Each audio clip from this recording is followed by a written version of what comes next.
क्या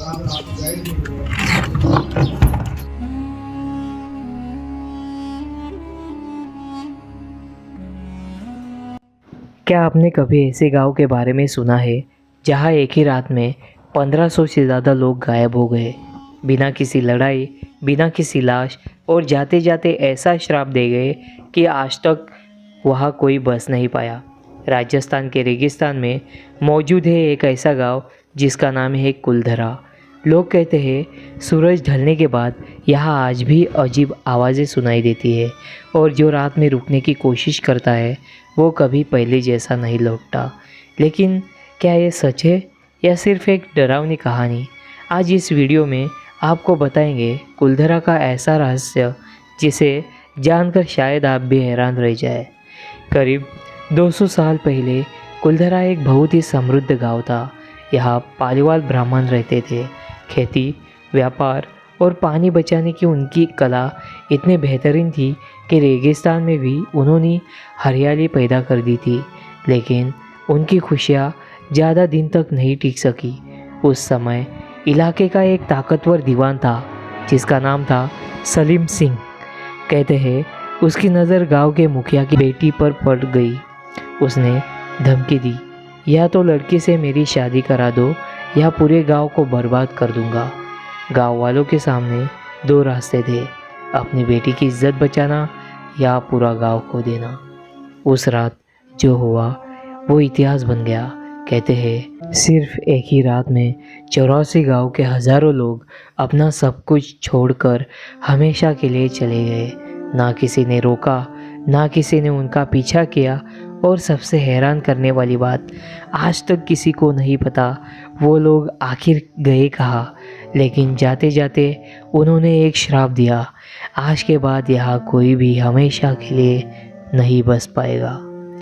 आज भी कुलधरा वीरान पड़ा है। टूटे मकान, सुनसान गलियाँ और चारों तरफ सिर्फ सन्नाटा। कई लोगों का दावा है कि रात में यहाँ पैरों की आहट सुनाई देती है, औरतों के रोने की आवाज़ आती है, और ऐसा महसूस होता है जैसे कोई आपको लगातार देख रहा हो। इसी वजह से सूरज ढलने के बाद यहाँ रुकने से लोग डरते हैं। लेकिन कुलधरा की कहानी यही खत्म नहीं होती। कहा जाता है कि जब अगली सुबह आसपास के लोग इस गांव में पहुँचे तो उनके होश उड़ गए। पूरा गांव खाली था, घरों के दरवाजे खुले हुए थे, रसोई में बर्तन पड़े थे, कुछ जगहों पर अधपका खाना भी मिला, लेकिन इंसान का एक भी निशान नहीं था। ऐसा लग रहा था मानो कुछ मिनट पहले तक यहाँ ज़िंदगी थी और अचानक सब कुछ रुक गया। सबसे बड़ा सवाल आज भी यही है, अगर इतने 1000 लोग एक साथ गए तो किसी ने उन्हें रात में क्यों नहीं देखा? वे आखिर गए कहाँ? इतिहास इस सवाल का जवाब नहीं देता, लेकिन लोक कथाएँ कहती है उन्होंने अपनी पहचान बदल ली और अलग अलग जगहों पर जाकर बस गए ताकि कोई भी उन्हें फिर कभी खोज ना सके। समय बीतता गया, राजा बदले, सरकारें बदली, लेकिन कुलधरा वैसा ही वीरान रहा। कई लोगों ने यहाँ दोबारा बसने की कोशिश की, लेकिन हर बार किसी न किसी वजह से लोग वहाँ से चले गए। यही से जन्म हुआ उस श्राप की कहानी का। कुछ साल पहले पैरानॉर्मल इन्वेस्टिगेशन करने वाली कुछ टीमें भी यहाँ पहुँची।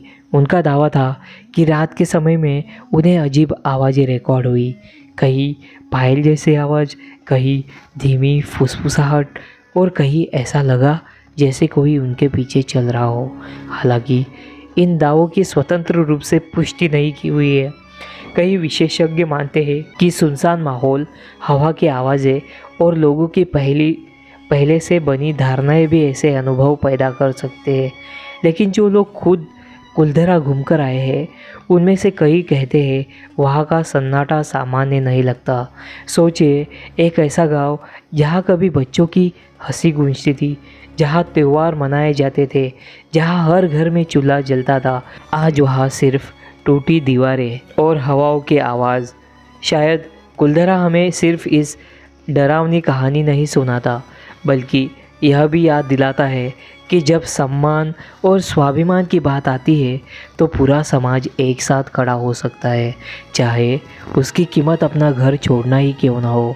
अब फैसला आपका है, क्या कुलधरा सच में श्रापित है या फिर यह एक इतिहास, लोक कथाओं और इंसानी कल्पना का रहस्य है जो आज अनसुलझा है।